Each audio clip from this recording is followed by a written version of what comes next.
alhamdulillahi rabbil alamin iyyaka na'budu wa iyyaka nasta'in ihdinas siratal mustaqim gambi yangu yidwawo so obusiraamu bwali bugenda kunyanguyira kuba nali mbwagala naye nga nabwo buzibuzibu ekitabo kyabwe tekirina lubereberye na kubikkulirwa kitandikira wakati ne kikoma wakati toyinza bagamba nti mundage lubereberye from the beginning Katonda n'akola ki.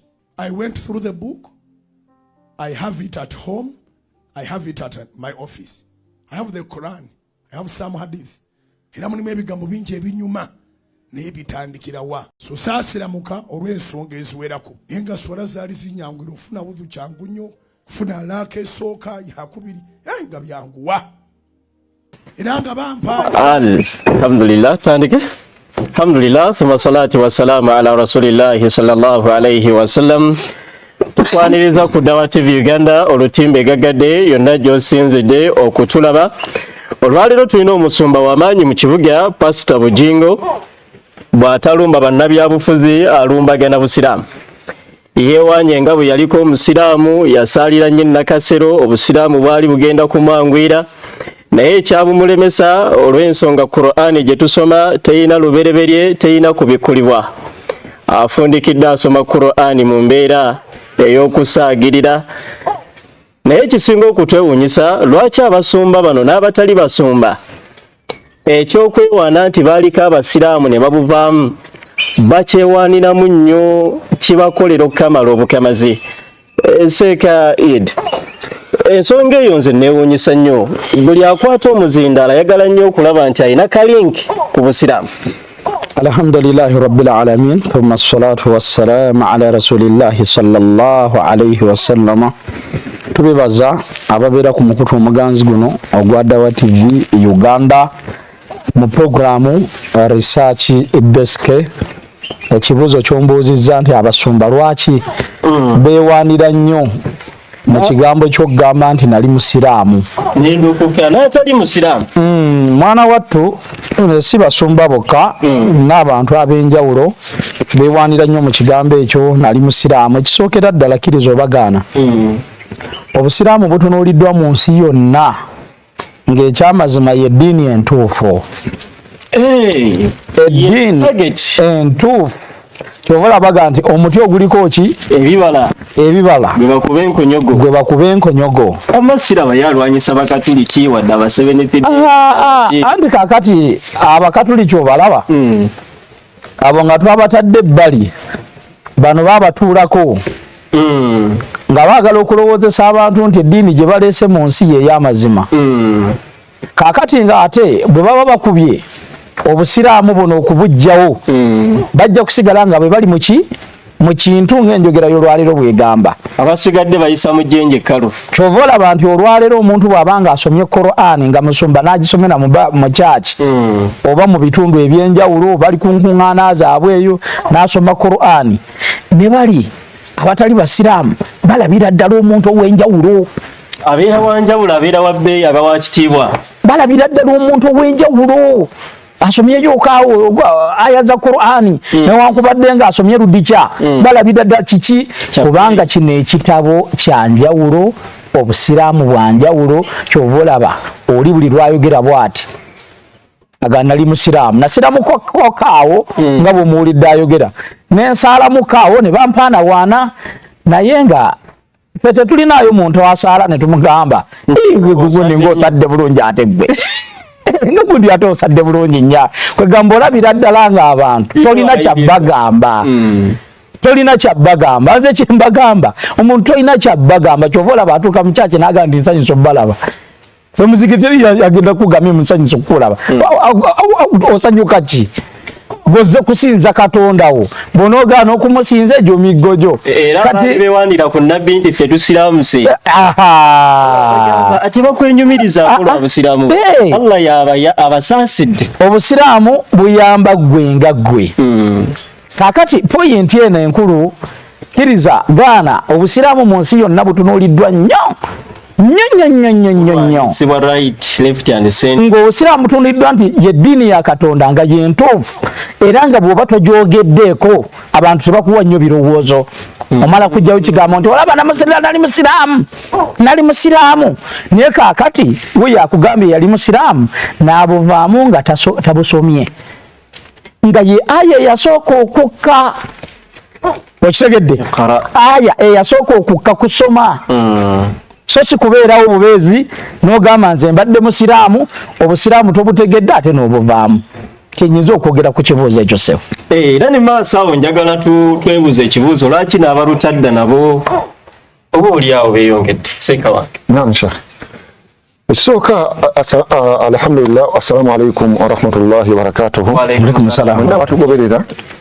ku YouTube ku mikutu gyaffe gyonna egyaki egy'enjawulo kutemyako munno subscription yeetaagisa tusobole okubeera nga tutambula tugenda muki tugenda mu maaso biidhini taala lwaki gundi yaffe egamba nti it is Islam for all kati mu mbeera eno njala kusobola okuddayo katono nga sinnagenda lwaki beeyongera kansooke nzeeyo ku roots ono ekisooka kyenjagala omanye nti waliwo ekitabo kiyita The New World Order kyatongozebwa omusajja ayitibwa George Bush Senior kusooka temugenzi yafuga America mu mwaka okuva mu 88 paka mu 92 omwami oyo mwaka gw'ekyenda Soviet Union yagwa bwegwa America alina entalo bbiri yali erwanyisa Soviet Union oba communism nerwanyisa nani n'obusiraamu naye mu kitabo ekyo baateekamu nti we are fighting baateekamu nga olutalo olusooka lukoze eki luwedde katusigaze olutalo lulimu and that is religion era mu kitabo ekyo bateekamu eddiini yes olutalo lw'amawanga luwedde olutalo lwa communism ne capitalism luwedde nga communism olidde kati balwanyisa ddiini era mu ddiini ze baateekamu okulwanyisa zaali ezi bbiri bukatuliki na busiraamu ekyewuunyisa nti bannaffe bali abakatuliki bo tebamanyi agenda y'abano olidde naye ebyo biwanvu tetujja bigendamu kyenjagaddeyo okuleeta okuteeka ku mmeeza nti bano bali mu lutalo lwa kuswanyisa buki busiraamu era namuwulidde omusumba oyo yayogedde nti Yesu teyaleeta ddiini abadiini baiko tambula okugamba nti Yesu teyaleeta ddiini owulidde olwo bali mu lutalo olunene lwa kusaanyawo ddiini naye nga beerabudde nti Bebulaniya 3:1 Yesu yali kabona mukulu waki wa ddiini Temisewo ekyokubiri 2:16 Pawulo n'agamba nti omuntu yenna atalina ddiini mumwewalanga n'ekigambo kye kiriryanga kookolo kyodda kati bano batambuza kookolo atagambika mulidde kati olutalo balimu olw'okulwanyisa obusiraamu tebalututte mu bitabo byokka balututte ne kuki ne ku world scale nti kati lwaleero baagezezzaako okutwala Gaza neegaana abasajja Hamas ne bulemerako owulidde n'otegeeza kutwala Lebanoni abasajja Hezbollah ne bakola ki ne balemerako ne bagaana kati ne bafuna ebigwagwa biri awo mu Syria bikola ki Syria ne bijuwaayo bawambye Syria bakolerani bakolera mu Israeli na mu America mulidde era amambuka ga Syria America yagatutte amaserengeta ga Syria Israeli ne gatwala owulidde naye nga olwo olutalo lwonna lunene luwanvu kusaanyizawo kiddala kiyitibwa busiraamu ne lutusinzazobuki z'obusiraamu owulidde kati etwandyagadde kubigendamu nnyo lwaki bakoze eki buli musumba avaayo n'agamba nti nze ndi musiraamu lwaki ekisooka eri bamasters baabwe babalage nti bakoze emiki bakola emirimu kagamba onjikiza ne aya eri mu Surat Al-Imran mwebiri bagambanga abakafiri nga bagamba bakafiri bannabbi mubikkiriza ebyo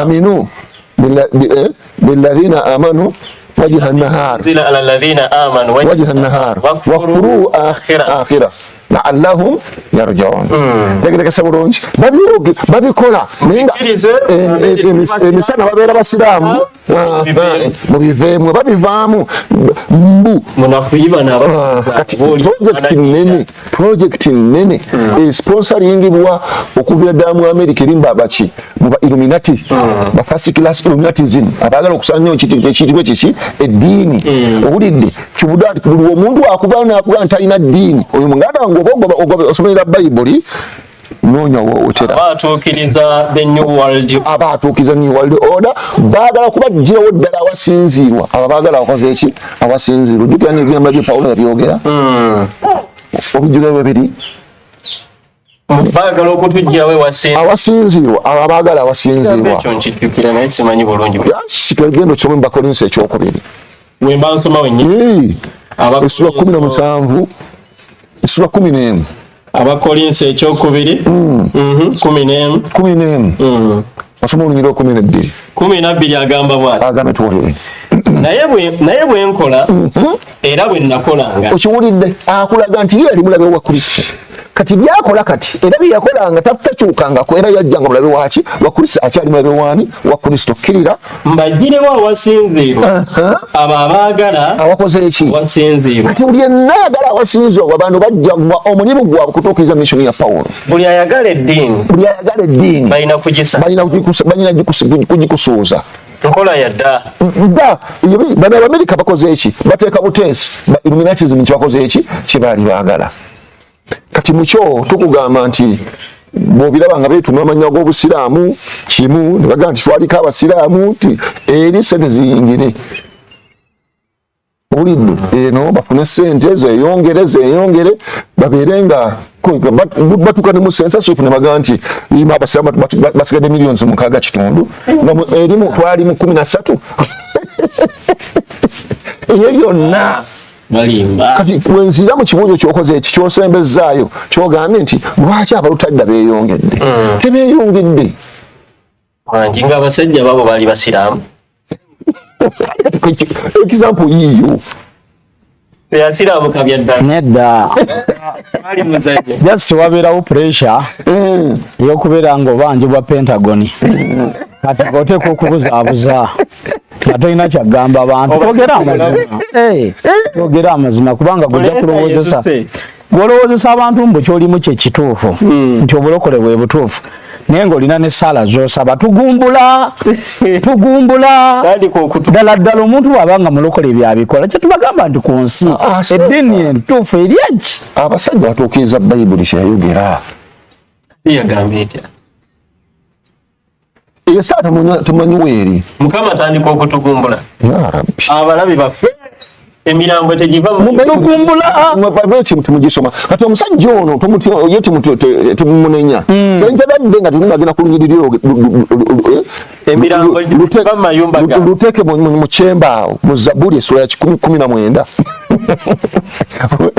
Zabbuli 10:19 naye nga kyenjagadde okulaga nti bano abasajja era mission esigala kiki bano balokose ffe twagendako mu studio z'abasajja abo ne batugobayo bugobi naye nga buli lunaku buli lwa Sunday tuva mu studios batula okulokoka bo bennyini ne baddamu ne balokoka bo bennyini nga lwa Sunday balokoka olwo nga bava mu busiraamu naye ekyo tekivangawo balokoka buli lunaku luuza okirabye ne bw'aba ne bwakuba olukuŋŋaana ne bwabeera ku rediyo agala okulokoka ateeka omukono gwe ku rediyo n'enkya bw'atyo n'ateekako era kati okitegedde olunaku balokoka bulolaba nga bagize bati ngolowooza abantu bakoze eki balokose ate namanya bakoze eki bageetuuma abanya bageewa baleeta incidence eraga nti baali basiraamu eri basigale nga sente bazikoze eki ziyingira kiringa gwolaba omuchina olaba gurupu y'abachina owulidde bulaba nga abantu bakoze eki bafaanagana tuli fenna kati n'abazungu bati batulaba abaddugavu abantu bakoze eki amakulu ne walokoka emirundi balabanga balaba nebamukabanyaga gwagwe mulimu gwabwe segagenda sokonsomereza buli 10:19 layini yakomeke 19 tandikirawo agamba bwati tosirika ayi mukama gwe ntendereza kubanga akamwa k'ababi n'akamwa k'obulimba bakanjasamidde boogedde nange n'olulimi olulimba era banneetooloola ebigambo eby'okukyawa negenda ku lw'omunaana agamba tufunze ku budde ennaku z'ebibe entono omulala alye obukulu bwe abaana be babe nga tebalina kitaabwe ne mukazi we nnamwandu abaana be babe mmomboze ebyo Saara waggulu ku nnyiriri olwokutaano obaka oba otandikira ku nnyiriri olwokutaano owulidde basaba biri byere era bansasudde bubi olw'obulungi n'okukyawa olw'okwagala kwange omuseeko omuntu omubi omulabe ayimirirenga mu mukono gwe ogwa ddyo omubi omulabe bamusabira abeerenga mu mukono gwe omusango afulumenga gumusinze era okusaba kwe kufuuka ekibi ennaku ze zibe entono amakulu afe mangu omulala ali obukulu bwe abaana be babe nga tebalina kitaabwe ne mukazi we nnamwandu abaana be babe mmomboze basabirizenga banoonyenga emmere omusajja Saara yagijjaawo kumbi bulijjo banenya wa bwereere Saara eri awo ate egenda mu maaso byonna bibi byereere mukama tugumbula tandika okutugumbula batamanyi banyagenyaga emirimu gye sibyabaddasekabyabadayogerako Allahu akbar Saara evaawo kati tebanenya nnyo ebyo tuvuddeyo tugende ku kiri Saara ekunyumidde nekenda ate omusajja ndabye omuwadde defensive weapon kuba bamukubira bweri agenda kwebaza ddawa TV kuba kati agenda kuteekayo olwo olunyiri mugamba nti siri ku ddiini nyama bikulira Zabuli 19 Saara yiyo ngena giwandika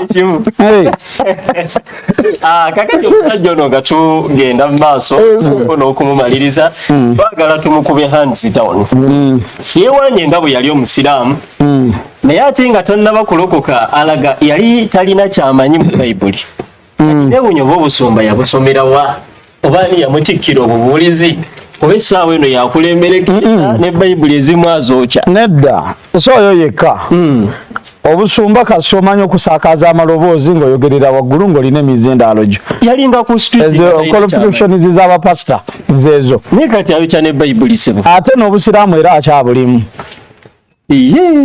ate ali mu musiraamu yakyejjirita ate yatyejjirita nze nkugambye baabagambanga nti owasa omu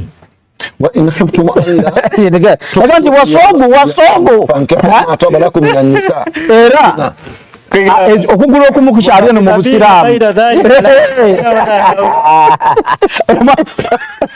bali abalinga ntonoka eno okugula okumu yakuleka eno kubanga akimanyi eno gyava ebirungi bingi gyebiri tobola bagira bwati makula wange yakuba empe sanyawo oyinza omugana mbu ate towasa wakubiri mujjeko okusanna nno ebitambula batugamba nti kati yawozeza bameka ojja bitegeera ali ku nsaza ati ekitegeeza eddiini kubanga obusobozi abulina awo eddiini eba ekyamubanja ay'omu kati ate otugamba otya nti wava mu busiraamu kwegamba abasabira ewuwo lwakuba mmwe temuwa mukisa bantu kubuuza naye ffe eno mu muzigiti seeka wamala okusomesa tuwanika emikono ne tubuuza seeka kino kisomeseza naye sikitegedde naye yeewammwe temuwa bantu mukisa kubuuza kati tewaliwo yali akubuuziza nti ate ng'owasizza owookubiri newankubadde ng'okyavumirira obusiraamu nasaalangamukaawo ne batandika okumpaana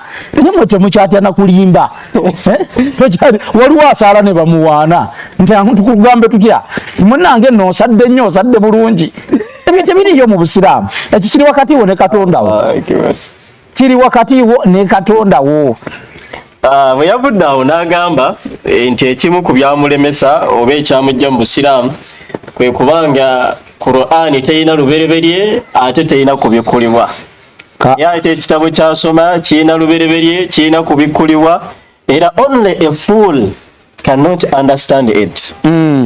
Kakati omukulu oyo oluberebere lwayogerako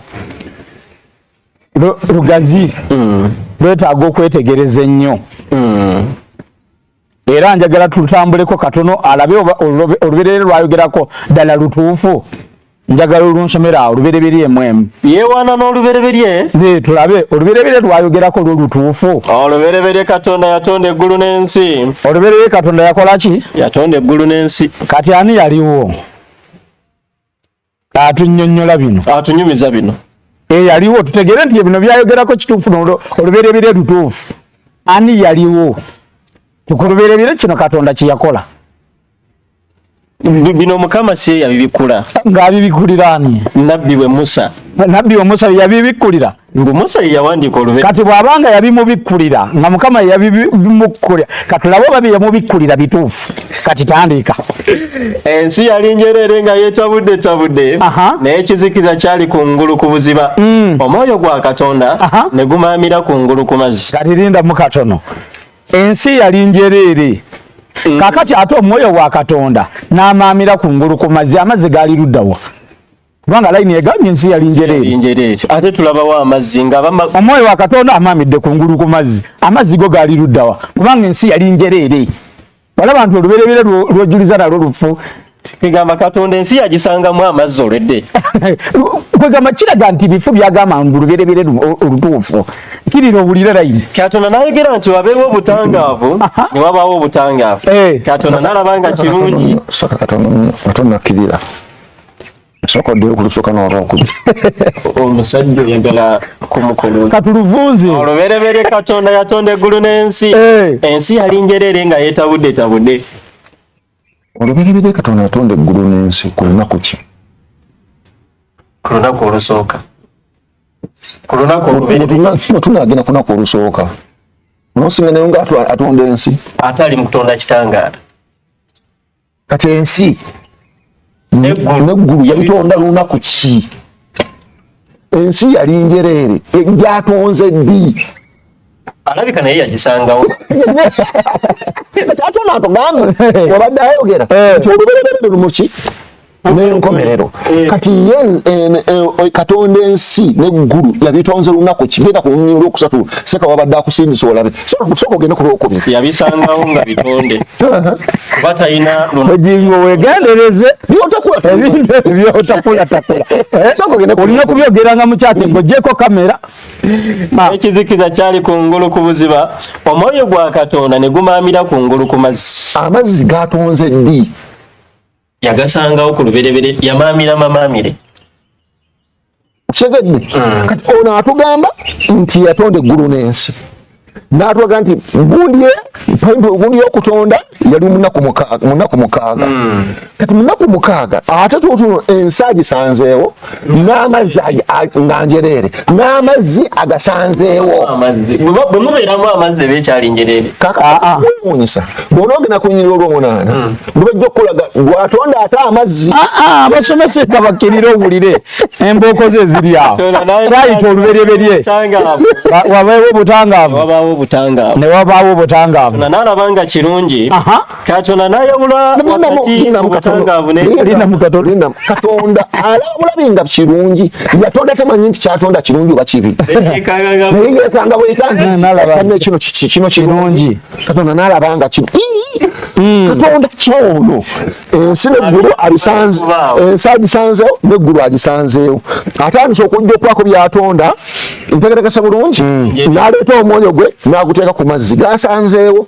Olidde ng'ate n'ensi kiki njereere. Tuli ffenna kati wazze okutonda. Yalowooza ensi njereere. Yali akyatambula n'agwa ku mazzi. Kati kirira. Katonda n'alaba nga obutangaavu bulungi n'ayawula wakati mu butangaavu n'ekizikiza. Buyita emisana. Nendamu n'ayawula wakati w'ekitangaala n'ekiki n'ekizikiza. Akyawuza ki? Twagala okumanya awo gy'emiggo gye giri wansi awo. Yayawula atya wakati w'obutangaavu n'ekizikiza?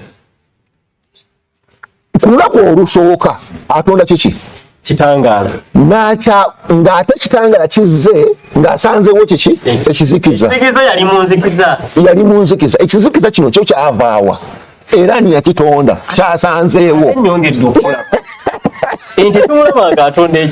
ekitangala ekizikiza kino kyatonderamu ekitangala kizikiza oledde tonda ekitangala n'akyawula mu kiki mu kizikiza kati ki ekizikiza yakitonda ddi oba kyo si kitonde ensi yagisangamu saka nsomerako suratu An'am aya esooka mbadde njigyeko wano ono kadi tusome ekitegeeza Katonda enzikiza yagisangawo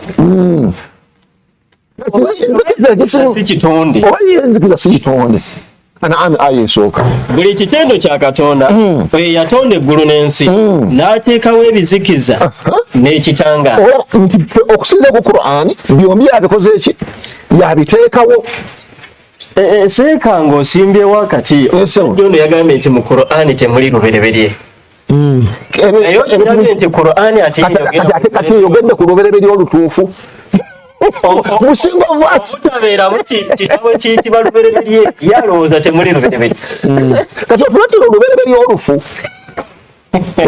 olwo lufu ate toddangamu kuluzza gende maaso ne aya mbere gye tubadde Katonda nalabanga kirungi n'ayawula wakati mu butangaavu n'ekizikiza obutangaavu n'ekizikiza n'abuyita emisana n'ekizikiza n'akiyita ekiro kati genda ku nnyiriro 14 ey'ensooka tugite awo nnyiriro 14 14 agamba bw'ati Katonda n'ayogera nti wabeewo ebyaka mu bbanga ly'eggulu byawulenga emisana n'ekiro bibenga obubonero n'ebiro n'ennaku n'emyaka bibenga ettabaaza mu bbanga ery'eggulu byakenga ku nsi bwe kityo bwe kyati Katonda n'akola ebyaka bibiri binene ekyaka ekisinga obunene okufuganga emisana n'ekyaka ekitono okufuganga ekiro n'emmunyeenye Katonda n'abiteeka mu bbanga ly'eggulu byakenga ku nsi bifugenga emisana n'ekiro era byawulenga obutangaavu n'ekizikiza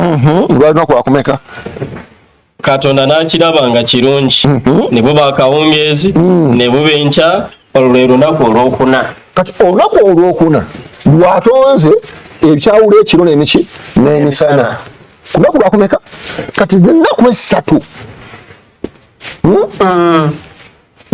ensebo ennaku esatu yazaawuzaaki bwazibanga butya ne bukya ng'ekitangaala kino tukyebye ng'akitonda ku lunaku lwakuki lwakuna ekitangaala kino ku lunaku olusooka yakitonzaaki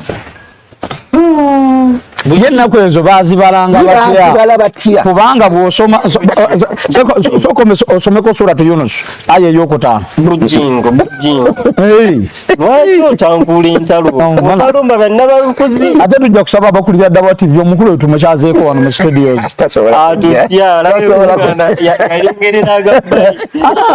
mwewanga awulira ayagala kulungamya abantu tumukyazeeko mu studios za Dawa TV suratu Yunus ya 10 aya Allah huwa alladhi ja'ala ash-shamsa diyaa Allah ye yafuula enjuba eyaka n'omwezi nga gulina ekitangaala n'agugerera ebifo emitendera mulyoke mumanye omuwendo gw'emyaka n'okubala Katonda teyakola ebyo wabula na mazima amakulu bino ebyaka byataddewo kwe tubalira teri abala nnaku za njuba buli abala za mwezi bayibuli ekugambye yateekawo ebyaka ebyo ebibiri ebyawula ekiro n'emisana mu lunaku lwakumeka lwakuna kati ziri ennaku baazibalanga batya ezaasooka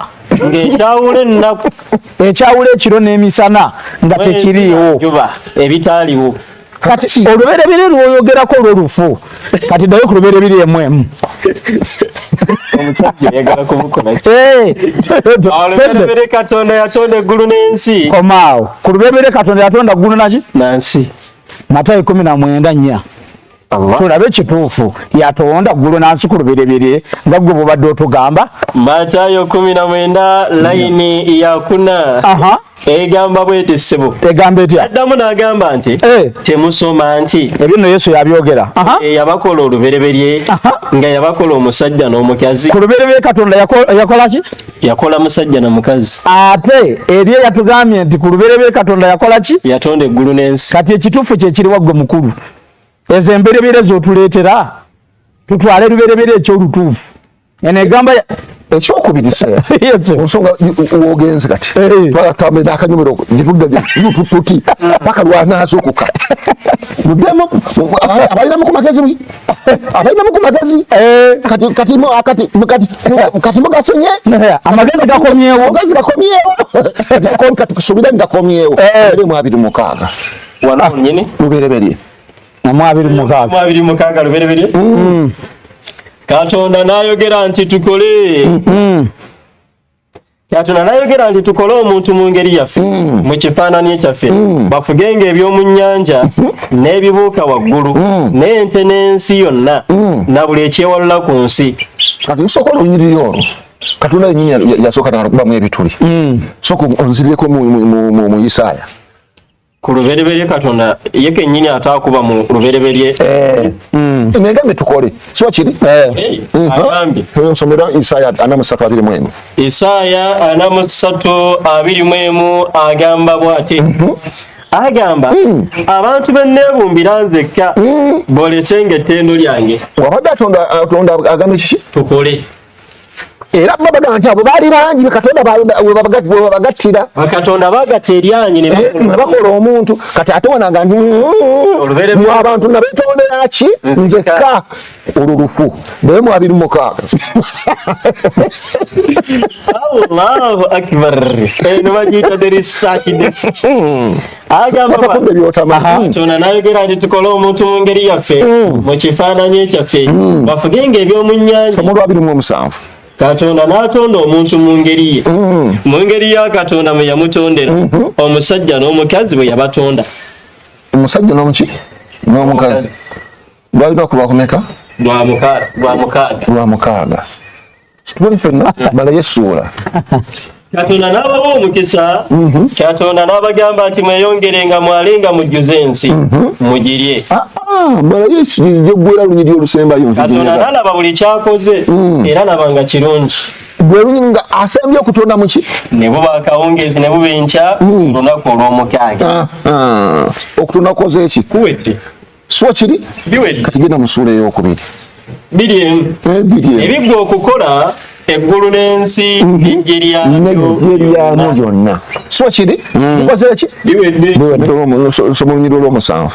agamba bw'ati Mukama Katonda n'abumba omuntu n'enfuufu y'ensi n'amufuwa mu nnyindo omukka ogw'obulamu omuntu n'afuuka omukka omulamu. Kati atubuulire bugingo ku baana ababiri Adamu yaani oli gwe baatonda ku lw'omukaaga okutonda nekuggwa nona gwatonze okutonda koze eki gwe batonze mu nfuufu y'ensi ku bombi Adamu yaani nze kankuddemu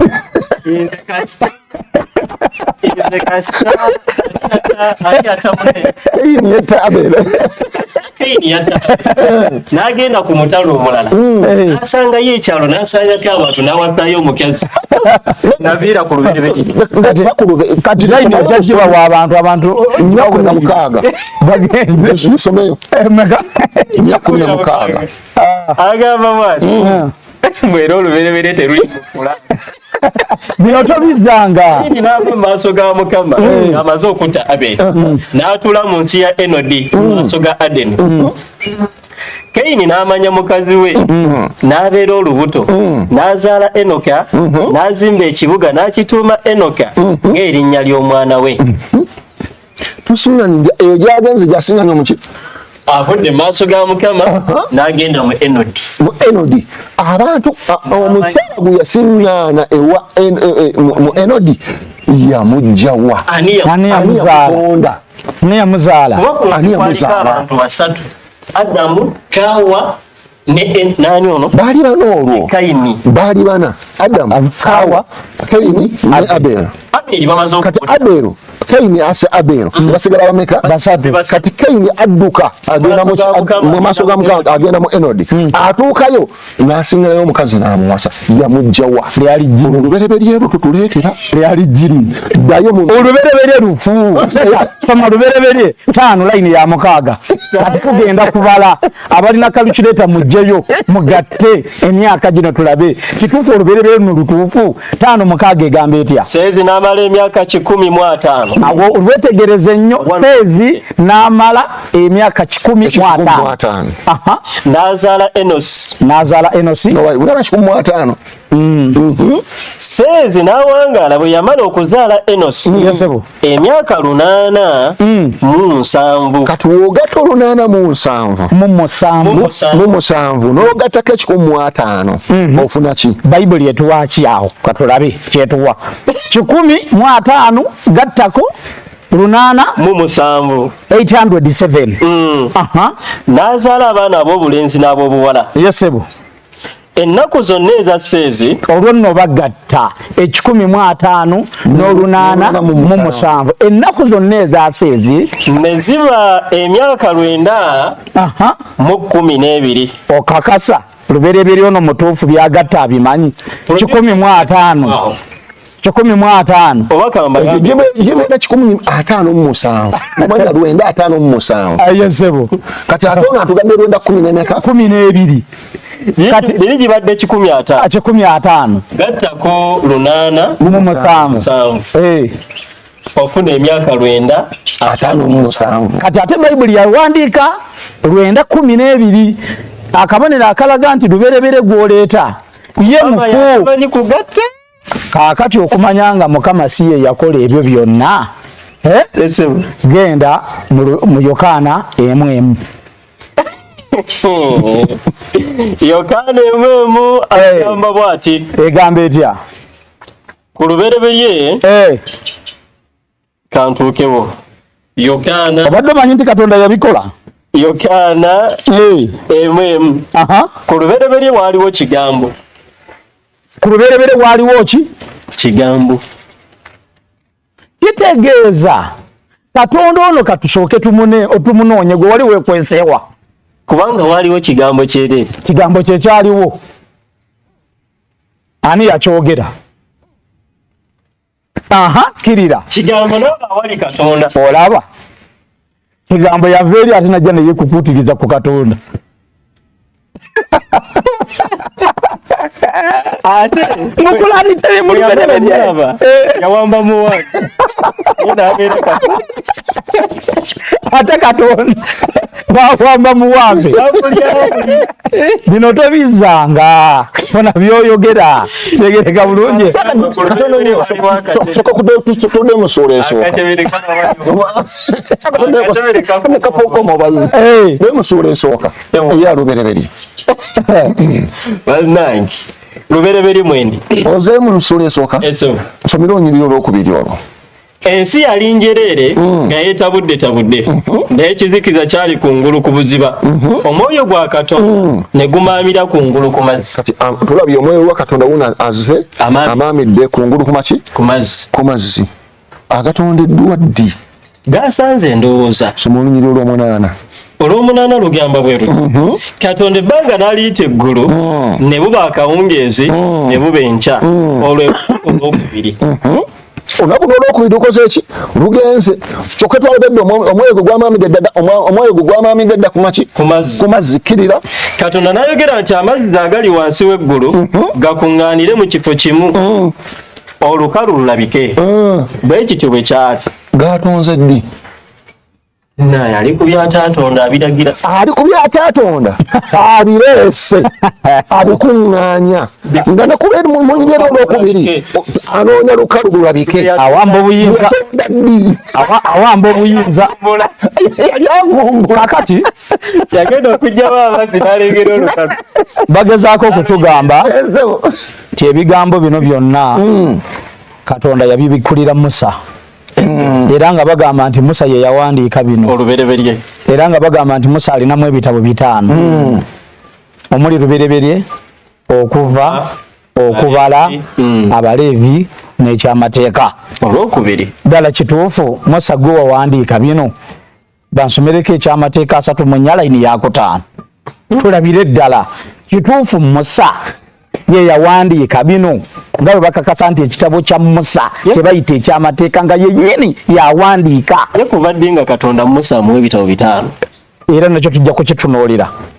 Awo Musa omuddu wa Mukama wulira Musa bw'awandiika n'afiira eyo mu nsi ya Mowaabu. Gwe bw'ofiira awo mukyaki yo eyo simanyi Kananirandi gwe bw'ofiira awo Kananirandi osobola okuwandiikira abeewammwe nti nzuuno nfudde mujje munzijewo kubanga bino byonna obwedda bye tusomamu bya Musa nga ya ripootinga ate nga mutulaga yebika kyenkubuuza nti gwe bw'ofiira wano ku Daawa TV ng'owandiikira abeewammwe nti munkime nfudde kubanga egambye awo omuddu wa Mukama Musa n'afiira eyo mu Mowaabu. Ani awandiika bino nti Musa?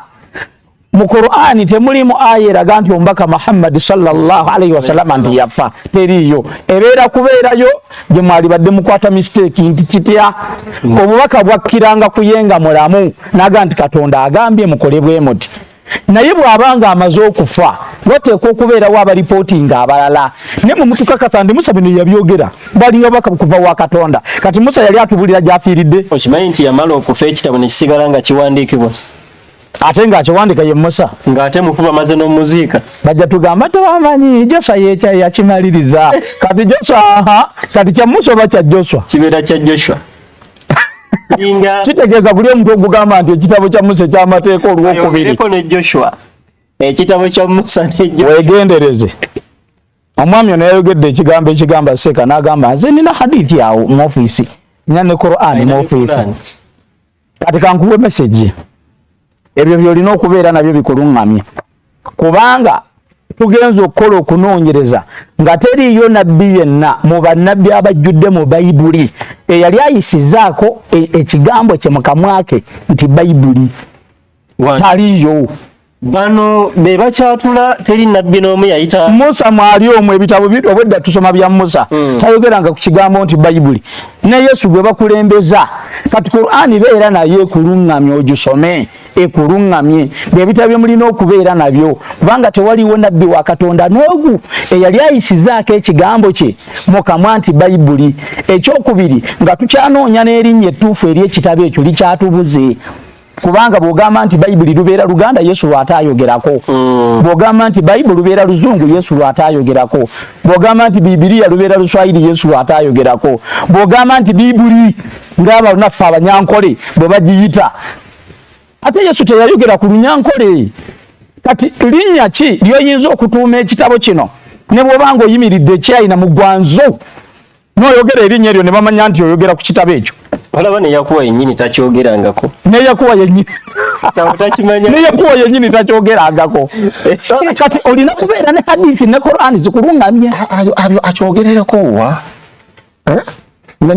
bannanyi kukiwandiika batubuulira ebikyebiri kunjira ennya kuletereyo emu somerako lukka emu bwe baali abangi abatandika okuwandiika amakulu g'ebigambo bino ate omanyi Bayibuli tugikwata nitwesiika mu byafaayo by'ensi eno Qur'ani kyekitabo kyokka kyosobola okukwata mu mutwe era omusumba muwulidde ng'ageegenya Qur'ani naye tasobola kusoma Bayibuli wadde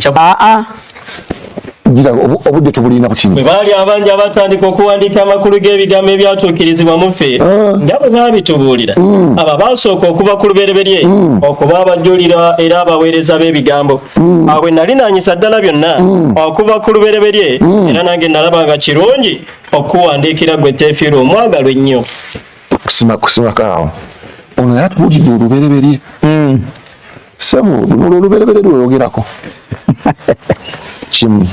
Ekyokubiri nga bino abijja kuba ki ku bantu ate n'awandiika makulu gaki gaabyo tewandikira ddama ki exact words segedde naye ng'agenza abinoonya ku ki byemututeera muno ne mugamba nti byemuwulidde Omukama yabyogera naye nga mubijja ku ki ku streets okiwulidde iyo yawulira buulizi n'agenda nga wandika sitole z'Abakayimanani ne Wango n'abateera muno nga taadha min indillah. Ate no yawandiikira kyaliwe teefiira. Ate nga awandiikira muntu kiki teyakoma ku oyo n'agenda n'amuwandiikira ey'okubiri genda bikola yatume emu.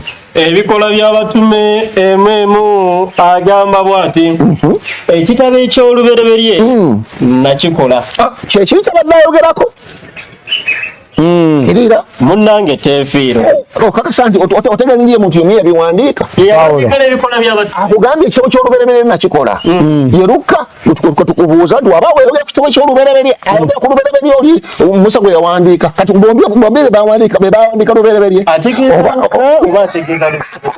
lubereberye. Luka ne Musa baasisinganako kuwandiika lubereberye. Agambye ekitabo ky'olubereberye nakikola. Bamunyumize. Ate ekitabo ky'olubereberye nakikola. Kati amagezi gazze tovola ababayibuli yagamba kikulireko mu ngalo. Tovola ababayibuli wemala okuŋŋaanya ensonga ezo zonna nezeekeenenya yo yennyini nekuwa amagezi mu Yeremiya 5:63 ekuwa buwi magezi oba tukome kweno 5:63 agamba bwati awo olituuka olimala okusoma ekitabo kino n'olyoka okisibako ejjinja n'okisuula mu fulaati wakati kyakukanyuga naye kennyini yabyokya yasoma eno layini naga nti mulimu ezeetaaga okwokya okitegedde zonna muzookya yabulwa ennyanja awo nakweyanza kubanga bayibuli yeekuwa amagezi nega nti bw'olimala okusoma ekitabo kino n'okisibako ejjinja n'okisuula mu fulaati wakati fulaati ndowooza gubeera mugga teguli eno mbawalabu eno egyo olina okukanyuga ng'osibyeko amakulu lwaki osibako ejjinja kisobola okudda engulu ate ne bakijjako ne batandika okubulizaako abantu kati baga nti sibako ejjinja kisobole okubbira eri wansi tegereka bulungi lwaki balabyemu obutwanga bungi abaatwala omusajja ono mu kooti olw'okwokya bayibuli bannange mumwesonyiwe bamutwala mu kooti kwokya bayibuli kati zinenyiri tebaziraba ali ku mateeka ga bayibuli oyo omusajja nze kyemwagalako atambulira mu nnyiri kubanga eri ey'okutugumbula nagandi Mukama tandika okutugumbula balese abaana bumulekwa bubonebone yagenda eri mu 19 Zabbuli tegereka buno yajja esaala kakati eno Sega mukulirako Filimoni 19 yazebo Filimoni 19 agamba bwati agamba tuwulire nze Pawulo pandiise n'omukono gwange nze ndisasula neme okukugamba nga nkubanja era naawe wekka nate kakati basajja mmwe ebyakatonda mu byesonyiwe bw'oba otadde Qur'ani ne hadithi mu ofiisi zo zoba osoma nga Seka wakuwadde amagezi ekikulu kya byonna ddira ddala musiraamu okomerewo ddala leka kuteekayo kigere kiki anoonyayo sebo birungi byokka komerawo ki ddala kubanga bino ebintu bino nannyini byo nannyini kubiwandiika yeewaako buki yani yabawoowa agambye nze Pawulo mpandiisa n'omuki n'omukono gwange era nze ngenda basasula buli kyovuddala omwami bamuyita batya America yawanika the 100 most influential men in history yateeka Nabbi Muhammad sallallahu mu kifo ekiki ekisooka n'ateeka Yesu mu kyokusatu n'amuwalalira lwaki kutamu n'abagamba nti if I wasn't a Christian singa saali mukrista I would have put Jesus in number 22 nandi mutadde mu kifo kyabiri because he does not own Christianity kubanga si ye nannyini bukristaayo Christianity is owned by Paul omukristaayo wa Paulo. You are supposed to be called Paulians. Balina kuyitibwa not Christians. Omusajja Seka yali mutuufu kubanga noyo ekyobulokole kye yeerimbikamu. Paulo alina statement egamba omuntu akkiriza na mutima gwo okuweebwa obutuukirivu era atwana kamwako okulokoka. Kyekigambo Yesu takyogerangako. Musajja oli kyagamba nti bino bya Paulo. Yesu yabagamba ebyokulokoka bya ku nkomerero. Bansomereko Abafiripi 1:18. Abafiripi 1:18 egamba etya? Era n'ekyonsonga. Naye n'ekyonsonga obulira Paulo okubalaata abalataza ekyo nakyo nakyonsonga. Wabula mu ngeri zonna, oba mu bukuusa, oba mu bulimba, oba mu mazima, yesabo Kristo abuulirwa. Ndowooza ekyo kyemukola. Kidde weewaawo era ndisa. Oba gw'ova eri n'olimba bulimbi nali musiraamu. Ekikulu obuulira Yesu Kristo yaayitewo. Kati mugende mu maaso ne katemba naye ng'ekisingako obulungi tubakubiriza omusumba n'abakugoberera na bonna bakyali layini eyo bannange okusiramuka solution yokka gyemusigaza. Twasiramuse ng'okyali ku bino ate tukonya obuki katono tutuuse na mu 0.1 tukonyeko buki katono naye bw'ona otakula awo tuyinza okugaziwa netusingako awo ojja kuba tolina wosobola kutambulira mu kubo muno ng'ogamba nti nina ekitabo ekitukuvu kyenga. Olina ebintu by'olina okusigalako. Mazina tegereka bulungi. Mazina ago nga bw'ogakuba agosigala mu ago naye eby'obusiraamu byesonyiwe. Tetulina budde bwe tulina bwa kigambo ekikugamba nti siramuka kubanga Qur'ani gy'ogambye nti gy'obeera nayo kkiriza Allah akuwa obuluŋŋamu bwayo oluŋŋamire ddala. وهذا السلام عليكم ورحمة الله وبركاته. وعليكم السلام ورحمة الله. تتونا شبكة لكم بغامبا السلام عليكم ورحمة الله وبركاته. وعليكم السلام ورحمة الله وبركاته. نينا آية جيمبا دنونيا وانو مسؤولة يا بيدي مو مكاغا nga Allah agamba nti bw'atyo bwe yajiyingiza Qur'ani aya ya bibiri kadhalika salaknahu fi qulubi al-mujrimin. Abasinga obungi naddala mu Bayibuli bangi basoma aya eno nga tebagitegeera. Allah agamba nti bwe kityo bwe twajiyingiza Qur'ani mu bifuba by'abatakkiriza by'aboonoonyi. Omusumba ono bwe mwetegereza si musiraamu naye asoma Qur'ani alinga ye yagissa. Lwaki Allah Qur'ani agissa mu bifuba byabwe bagitegeere bagaane bugaanyi. Kyolira Bayibuli eno olinga gamba mbu etegeerwa baliko omwoyo bokka. Amakulu ataliiko omwoyo talina mukisa gutegeera Bayibuli. Katonda aba atadde limiti mu kutegeera ebigambo bye. Ati wano waliwo muwala wange aliyo naye Allah yamugezaako ennaku ezo yasoma aya eyo naye muga nti naye Qur'ani ogisoma afala tadabbaruna al-Qur'an am ala qulubi aqfaluhum. Nimunga nti Allah afana ja'al al-muslimina kal mujrimin malakum kayfa tahkumun. Tuyinza okufuula abakkiriza abasiraamu nga bafaanana nammwe aboonoonyi. Kati mmwe aboonoonyi Allah bateekako Qur'ani musobola okubeera nga mukoze eki nga mugitegeera we munaagaana nga mugimanyi nti aya eddako eya 2:1 eddako wali aga tebajja kugikkiriza.